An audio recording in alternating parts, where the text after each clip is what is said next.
আসসালামু আলাইকুম। প্রথম শ্রেণীর প্রিয় শিক্ষার্থী বন্ধুরা, তোমাদেরকে জানাই স্বাগতম। আজকের আয়োজনটি সাজানো হয়েছে বিয়োগ নিয়ে, আর পৃষ্ঠা হচ্ছে 102, অধ্যায় হচ্ছে 16।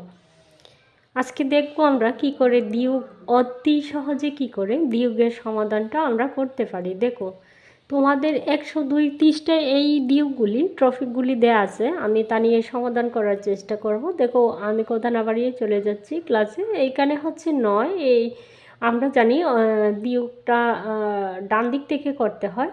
যে কোনো অঙ্ক আমরা ডান দিক থেকেই করি, তাহলে আমরা ডান দিক থেকে 9-এর থেকে 6 আগে বাদ দিব। তাহলে কি করে, এই যে চিহ্নটা আছে সেই চিহ্নটা হচ্ছে বিয়োগের চিহ্ন, মাইনাস চিহ্ন। সেই চিহ্নটা দেখেই আমরা বুঝে নিব যে এই অঙ্কটি আমাকে বিয়োগ করতে হবে। তাহলে কি করে করতে হবে, ডান দিক থেকে 9 থেকে 6 বাদ দিতে হবে। 9 থেকে কি করতে হবে, ডান দিক থেকে যে সংখ্যাটি থাকবে বড় সংখ্যা থেকে ছোট সংখ্যা বাদ দিতে হবে। তাহলে যদি উপরে যদি ছোট সংখ্যা থাকে তাহলে সেটাকে কি করতে হবে, সেটাকে বড় করে নিয়ে তাহলে নিচে সংখ্যাটি বাদ দিতে হবে। এবার যেহেতু আমরা বড় সংখ্যা পেয়েছি তাহলে আমাদের ঝামেলা নেই। আমরা কি করব, 9 থেকে 6 বাদ দিব। তার জন্য আমরা কি করব, 9-এর পর থেকে 9 বাদ, 9-এর পর থেকে 6 পর্যন্ত গুণে নিব। তাহলে অতি সহজে আমরা বিষয়টি পারবো করতে। দেখো, 6 বাদ যেহেতু 7, 8, 9, তাহলে আমি কত পেলাম, 3। তাহলে এইখানে আমি কি বসিয়ে দেব, 3। এইভাবে এই অঙ্কটি তোমরা করে নিবা, তা না হলে অনেক কঠিন হয়। তোমরা 9 গুণো, তারপরে 9 থেকে 6 বাদ দেও, তারপরে আরও কত থাকে সেটা গুণো, এইভাবে করবা না। তাহলে আমাকে কি করতে হবে, 1 যেহেতু বাদ, 1-এর পর থেকে আমি 2 পর্যন্ত গুণে নিব। 1, 2, তাহলে কত পেয়েছি, 1 পেয়েছি। এইখানে সংখ্যাটি হলো 13।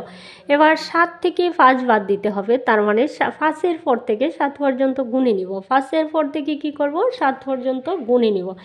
5, 6, 7, দেখো কত পেয়েছো তুমি, 2।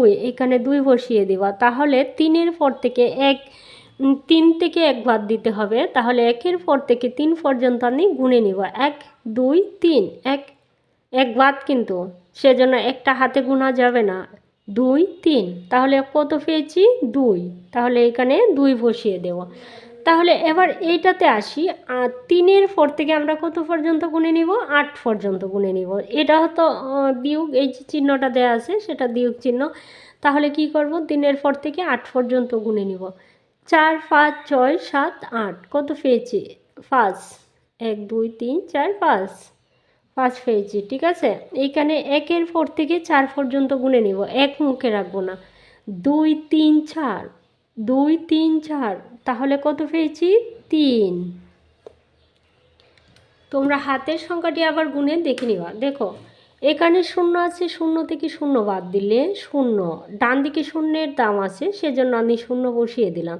দেখো, এবার হচ্ছে বাম দিকে 2, এইখানে আছে 2, তাহলে তুমি যদি 2 থেকে 2 বাদ দিয়ে দাও তোমার কি কিছু থাকবে না, 0। তাহলে এদিকেও 0, তাহলে আমি কি পেলাম, এটাতে কিছুই পাইনি। তাহলে এটাতে হচ্ছে এর রেজাল্ট হচ্ছে 0। এখানে হচ্ছে 1, এইখানে হচ্ছে 1 থেকে তোমাকে 1 বাদ দিতে হবে। তাহলে 1 আছে, এ থেকে যদি 1 বাদ দিয়ে দাও তাহলে সমান সমান সংখ্যা হলে তাহলে আমরা কি জানি, 0 বসে। তাহলে এইখানে বসিয়ে দিলাম 0।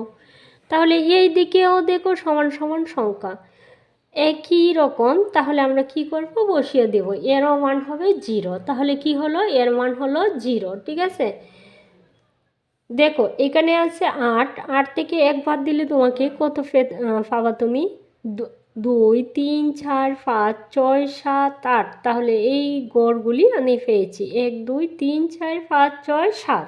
তাহলে এইখানে সংখ্যাটি হচ্ছে 7।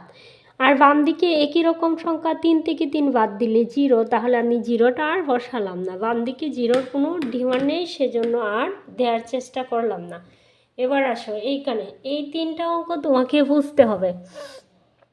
আমরা সবসময়ই জানি কি, ডান দিক থেকে অঙ্কটি করতে হয়। তাহলে সর্বপ্রথম যে সংখ্যাটা আমরা শনাক্ত করব সেটা হচ্ছে এই সংখ্যাটা। তাহলে এই গড়ের ডান দিকের সংখ্যা কি, 5। তাহলে এই দিকে একক ডান দিকের সংখ্যাটি কি, 3। তাহলে 5 থেকে 3 বাদ দিতে হবে, 5 থেকে তোমাকে 3 বাদ দিতে হবে।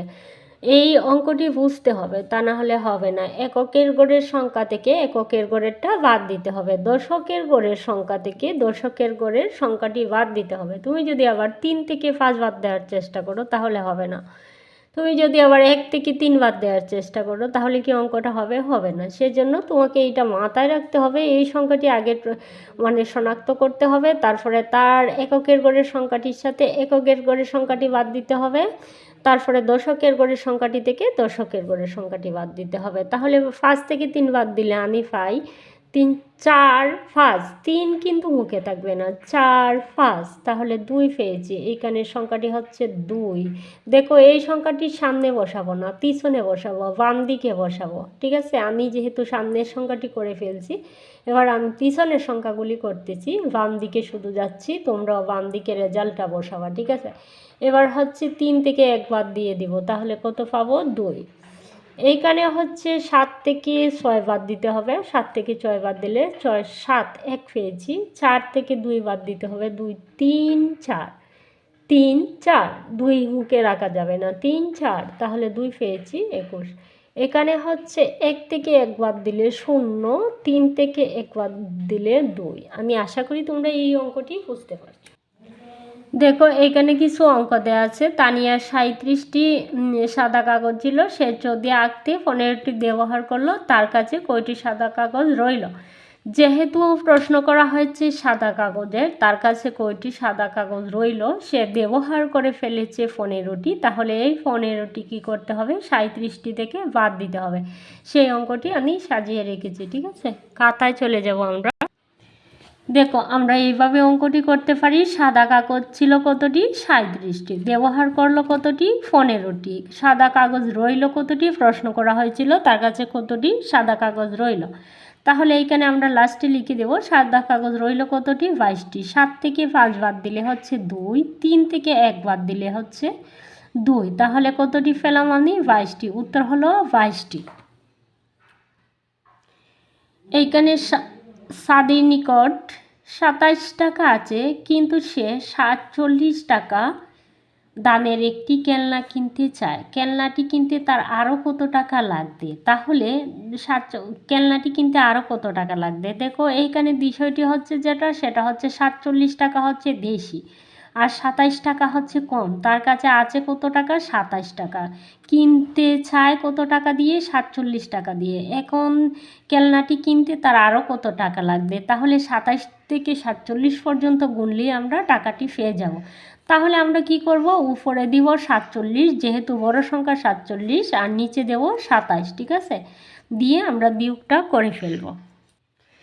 খেলনার দাম যেহেতু জানতে চাওয়া হয়েছে, সেজন্য আমার যে বিষয়টি আসবে সেটা খেলনার দামই আসবে। দেখো সেজন্য আমি কি করলাম? খেলনার দামটা আগে দিলাম। ঠিক আছে, খেলনার দাম এইখানে জানতে চাওয়া হয়েছে আরও কত টাকা লাগবে। তাহলে খেলনার দাম হচ্ছে 47 টাকা, তার কাছে আছে কত টাকা? 27 টাকা।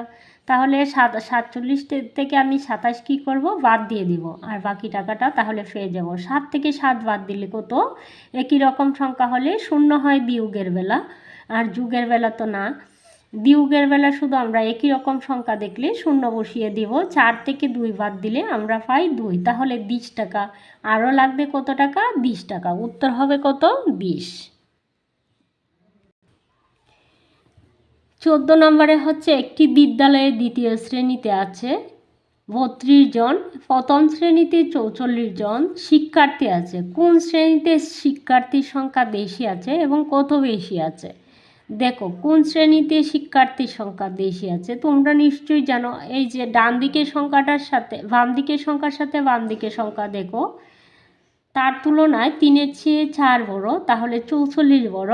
এই 44 সংখ্যাটি বড়, তাহলে প্রথম শ্রেণীতেই বেশি আছে। যেহেতু 44 বেশি আছে, আর আমি বিয়োগ করতে গেলে আমাকে কি করতে হবে? ব্যবধান যেহেতু জানতে চাওয়া হচ্ছে কোন শ্রেণীতে বেশি আছে, সেজন্য আমার 44-এর সাথে 32 বিয়োগ করতে হবে। তাহলে এই প্রথম যে সংখ্যাটি বড় সেই সংখ্যাটি উপরে বসাবো, আর যে সংখ্যাটি ছোট সেই সংখ্যাটি নিচে বসাবো। তা না হলে নিচের সংখ্যা যদি বড় হয়, কি হয়? ছোট হয়, তাহলে সেই অঙ্কটি আর আমার মিলবে না।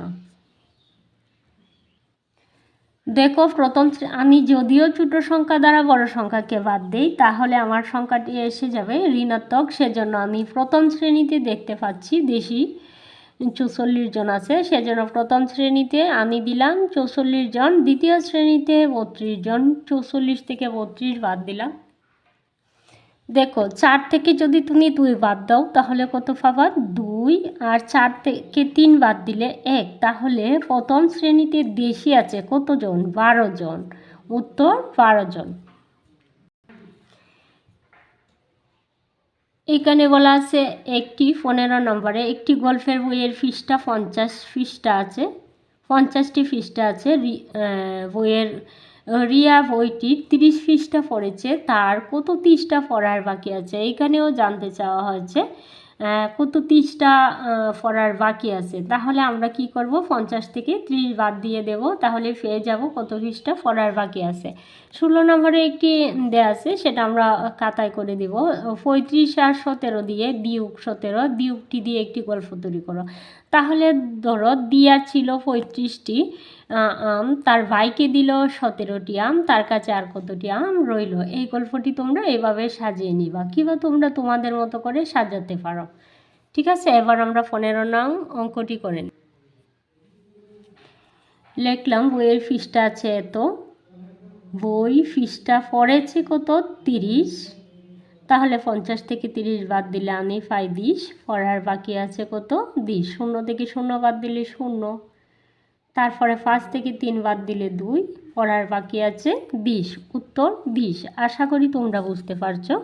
যদি কারো বোঝার কোনো অসুবিধা হয় তাহলে তোমরা আমাকে কমেন্ট করে জানাবো, আমি পরবর্তী আরেকটি ক্লাস নিয়ে আসার চেষ্টা করব। আর যদি কারো এতটুকু ভালো লাগে প্লিজ লাইক কমেন্ট করে যাবেন, আর আমার চ্যানেলটি অবশ্যই সাবস্ক্রাইব করে যাবেন। সকলের মঙ্গল কামনা করে এখানেই বিদায় নিচ্ছি। আল্লাহ হাফেজ।